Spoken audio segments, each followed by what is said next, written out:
There comes a moment when an empath's greatest gift stops being a virtue and starts behaving like a weapon. Not a weapon against other people, but a weapon against every system, relationship, and dynamic that has lived comfortably off your silence.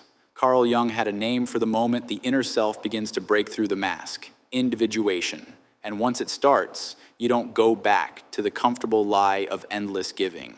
You can pretend for a while, you can perform for a while, you can negotiate with yourself for a while, but you can't unknow what you've finally seen. Picture the exact instant when something fractures, not in a dramatic way that everyone notices, more like a quiet internal crack. You're alone after another day of being the world's emotional container. Your nervous system is carrying receipts. Every yes that should have been a no, every smile painted over exhaustion, every crisis you absorbed until your body started screaming in symptoms instead of words. But tonight, something shifts in the darkness. A question rises up from a place you've kept buried for years. What if I stopped? What if I didn't explain? What if I didn't rescue? What if I didn't fix? That one question, simple, almost harmless, is what Jung recognized as consciousness breaking through. The first crack in a prison built from being nice. And here's what most people don't understand. Once an empath answers that question honestly, ignorance becomes impossible. The old life doesn't fade slowly. It shatters because you realize you weren't living a life, you were living a role. And Jung's unspoken revelation, the part polite psychology often avoids saying out loud, is this: what many empaths call a gift is often a survival strategy, the ability to feel everything, to read moods, to anticipate needs. Sometimes that's not spiritual superiority. Sometimes it's hypervigilance wearing a halo. It's a trauma response dressed up as virtue. The child who learned to read danger in a parent's micro-expression. The child who became fluent in managing unstable moods. The child who discovered that love and safety were conditional, earned through usefulness. That isn't pure compassion. That is sensitivity shaped by fear. Jung observed that the privilege of life is becoming who you truly are. But the empath often can't access the authentic self because they've never existed separate from other people's emotional weather. They become mirrors and forget they have their own reflection. Their identity is built around being needed, being helpful, being the strong one, being the person who never complains. And when that identity starts to collapse, it doesn't feel like a glow up. It feels like death. Jung described this phase as a collision with the unconscious, a violent recognition that your entire self-concept has been built on bargains you never consciously agreed to. The lie that you alone can save others. The lie that your worth is proven by how much you endure. The lie that love means self-annihilation. This is why awakening doesn't start with gentle introspection for many empaths. It starts with a breaking point, a moment when your body refuses to cooperate with the persona anymore. Your chest tightens when you try to say yes. Your stomach turns when you agree to another emotional debt. Your mind goes blank when someone pressures you, not because you're weak, but because your system is finally refusing to participate in your own erasure. Jung wrote that the most terrifying thing is accepting oneself completely. For an empath, self-acceptance is terrifying because it demands something you were trained not to do. Prioritize your inner truth over external approval. And when the illusion detonates, something extraordinary rises from the rubble. The real self begins its ascent. This is where Jung becomes revolutionary because he didn't romanticize goodness. He insisted on wholeness. He said every human carries a shadow. The rejected parts of us we've exiled into the unconscious. Needs, desires, impulses, anger, selfishness, power. And the empath's shadow contains something that shocks them when they finally meet it: rage. Pure, undiluted, righteous fury at being used, manipulated, diminished, and consumed. Years of suppressed anger at the takers who wore the mask of need. Decades of resentment at emotional vampires who called their feeding friendship. For many empaths, that rage feels wrong because they've been conditioned to equate anger with cruelty. But Jung's point was never that darkness is evil. His point was that darkness becomes destructive when it's unconscious. Jung famously said, enlightenment doesn't come from imagining figures of light. It comes from making the darkness conscious. For the empath, the darkness isn't corruption. It's the silenced voice, the trampled boundaries, the buried needs. It's the part of you that knows you were never born to be a resource. And when you finally descend into that shadow, when you stop flinching at your own anger and start listening to what it's protecting, everything shifts. The old architecture collapses. You don't become cold, you become selective. You stop confusing access with intimacy. You stop confusing guilt with love. You stop confusing crisis with connection. This is the moment manipulation becomes visible.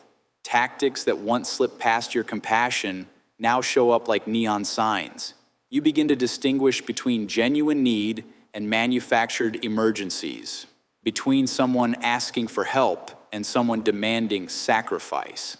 This isn't cynicism. This is clarity. This is the birth of psychological sovereignty, what Jung would call the emergence of the individuated self, the self that is no longer owned by the collective's expectations. One of the first signs of this awakening is an energy reversal. Instead of your life force flowing outward to everyone else, like a river trying to empty itself, it starts pooling back toward you. And at first, that feels wrong, because you've been trained to equate self-focus with selfishness. But what actually happens is this. You stop bleeding energy unconsciously. You stop absorbing everyone's darkness like emotional carbon paper. You stop being an open system. You become a contained one. You may notice you don't feel drained after every interaction anymore. You may notice that you can leave a conversation without carrying someone else's mood for the rest of the day. And most importantly, you begin to stop feeling guilty for boundaries. That programmed guilt, the invisible chain that kept you compliant, starts loosening. Others notice this shift before you can fully explain it. They sense you're no longer available as an emotional landfill. Some people will respect it. Some will try to guilt you back into the old role. That's not a sign you're doing something wrong. That's a sign you've disrupted a pattern that benefited them. When someone's comfort depends on your self-abandonment, your growth will feel like betrayal to them. The second sign is what Jung called the death of the persona. The persona is the social mask, the identity you wear to be accepted. For empaths, the persona is often the nice one, the helper, the one who never says no, the one who doesn't take up space. But when individuation begins, maintaining that mask becomes physically impossible. Your body rebels against the performance. You begin speaking truth instead of performing palatability. You express preferences instead of endlessly deferring. You admit exhaustion instead of pretending you have infinite capacity.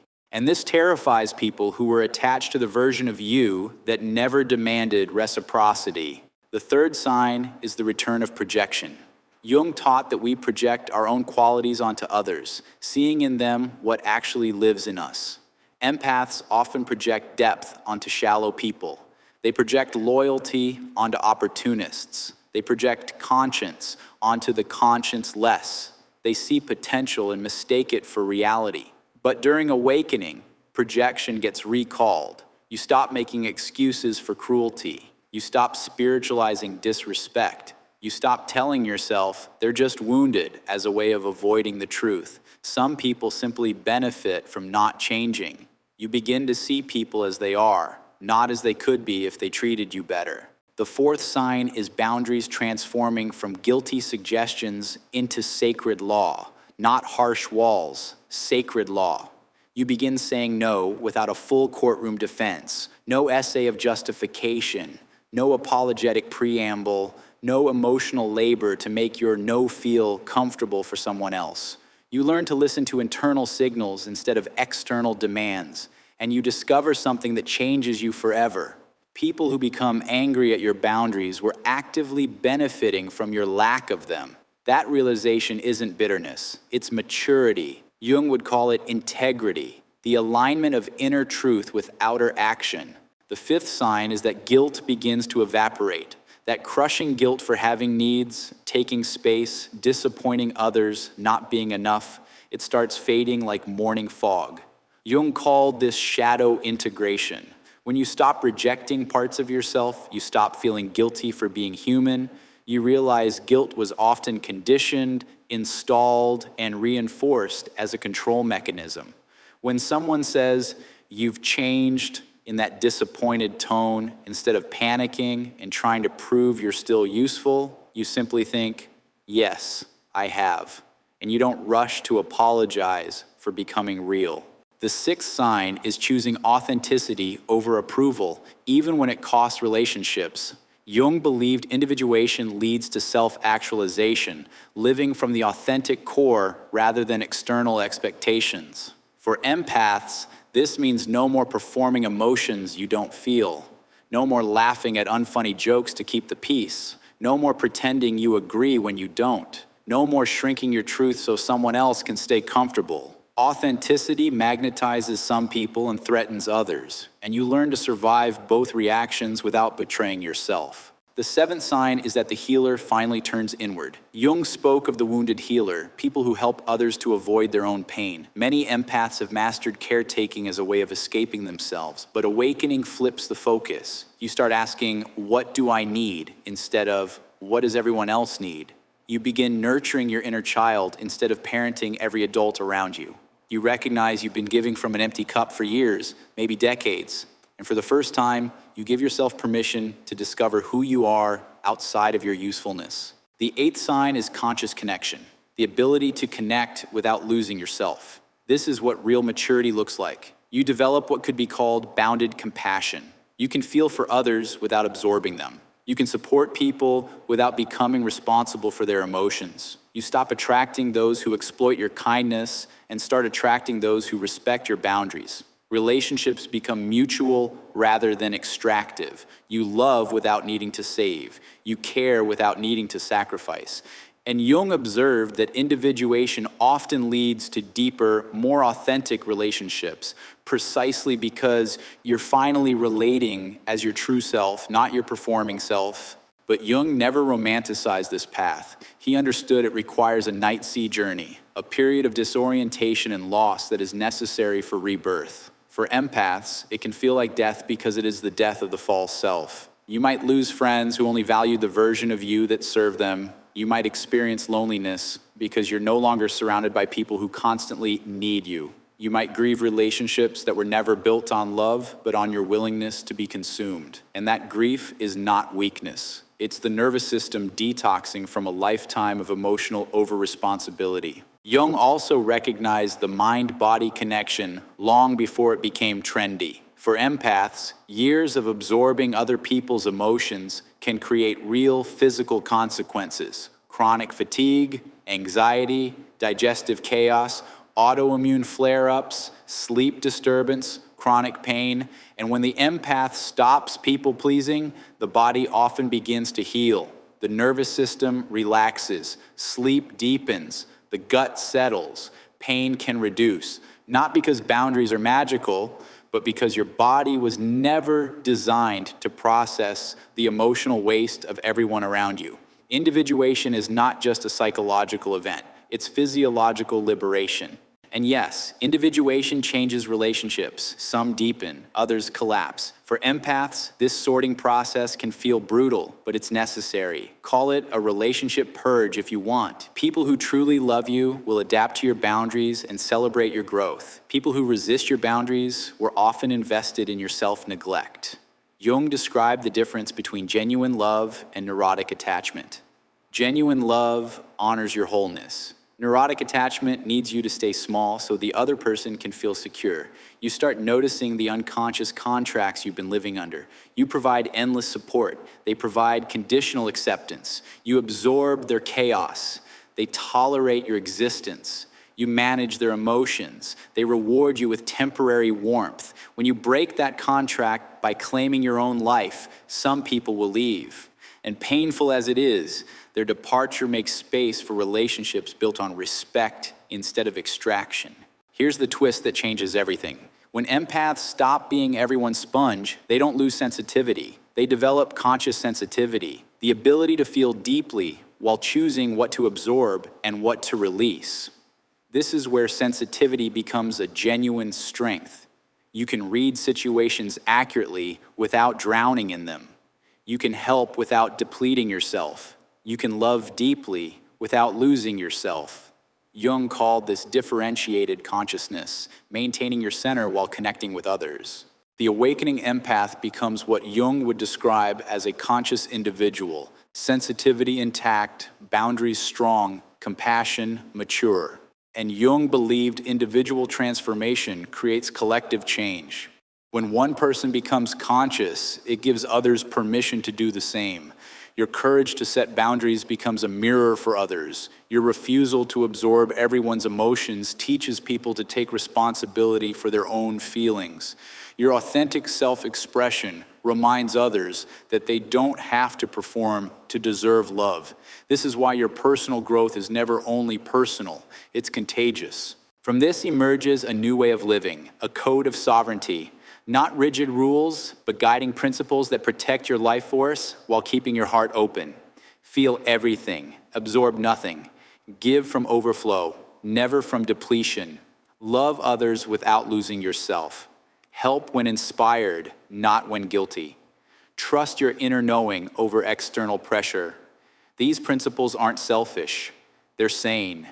They are what Jung would call authentic being in a world that profits from your unconsciousness. And when you start living this way, society may try to shame you. Unconscious systems label individuated people as selfish because unconscious people benefit from others' self-neglect. When you stop overgiving, you may be accused of becoming cold. But Jung made a critical distinction. Unhealthy selfishness is greed, healthy selfishness is responsibility. It's taking responsibility for your happiness instead of making others responsible for it. It's boundaries instead of walls. It's self-care instead of self-abandonment. It's wholeness instead of martyrdom. Jung also spoke about psychological wholeness as an integration of forces within the self, balancing receptivity with assertiveness, nurturing with independence. For many empaths, awakening means discovering you can be both soft and strong, both caring and firm, both sensitive and sovereign. You learn to receive as well as give. You learn to say no as well as yes. You stop believing you must choose between kindness and self-respect. You become whole. And when you become whole, gifts that were once distorted by survival start to sharpen into tools of truth. Intuition becomes clearer because it's not clouded by emotional overload. Creativity returns because your energy isn't being siphoned off by constant caretaking. Relationships deepen because you're no longer available to perform, only to connect. You start seeing through pretense. You stop being hypnotized by guilt. You stop being moved by manufactured crisis. Your vision clears, not because you became harder, but because you became honest. Jung noted that individuation often includes a period of separation from group dynamics, a loneliness that is actually the doorway to self-connection. And here's the difference that changes everything. Loneliness is the pain of disconnection from others. Solitude is the joy of connection with yourself. The awakening empath learns solitude. In solitude, you hear your own thoughts. You discover your own preferences. You meet yourself, perhaps for the first time, without the noise of other people's needs. And once you meet yourself, you stop betraying yourself. But individuation doesn't end with withdrawal. It ends with conscious re-engagement. You return to relationships and community from choice, not compulsion. You help when it's authentic, not when you feel obligated. You show up when you want connection, not when you fear rejection. You give your gifts from abundance, not from a desperate need to be needed. Jung called this conscious participation, living as your true self, not the persona. This path isn't linear. It moves in cycles. There will be moments when old patterns whisper to you, moments when you doubt, moments when you feel tempted to over-explain, over-give, over-fix. But each cycle strengthens your center. Each boundary you hold makes the next boundary easier. Each time you choose truth, you build trust with yourself. Jung described this as spiral development, returning to similar themes at deeper levels of awareness. The key is to see challenges as growth, not failure. And as you heal, your desire to serve becomes cleaner. You stop rescuing and start modeling. You stop absorbing pain and start holding space. You stop fixing problems and start trusting people to find their own solutions. This is what Jung would call authentic service, helping from wholeness rather than woundedness. You become a lighthouse illuminating what's true without chasing ships into storms. So here's what I want you to understand at the deepest level. Your sensitivity is not your weakness. It's your strength when it's conscious. Your boundaries are not selfishness. They're self-respect. Your authenticity is not too much. It's exactly right. Jung spent his life studying the process of becoming whole, and he found it always demands courage. The courage to disappoint others, to stay true to yourself. The courage to be alone rather than betray your values. The courage to choose growth over comfort. If you recognize yourself in this journey, you're already on the path Jung mapped long ago. Trust the process. Trust your instincts. Becoming who you truly are isn't just your right, it's your responsibility. When an empath stops pleasing everyone and starts seeing the truth, they don't become selfish. They become sovereign. They don't lose compassion. They learn to include themselves in it. They don't stop caring about others. They start caring about themselves too. And the world doesn't need more depleted empaths. It needs conscious ones. Empaths who give from choice, not compulsion, who help from abundance, not emptiness, who love others without abandoning themselves. If this resonates with your life, if your breaking point became your breakthrough, then let this be your declaration. I choose myself without apology. Because the moment you stop living as a resource and start living as a person is the moment your real life finally begins.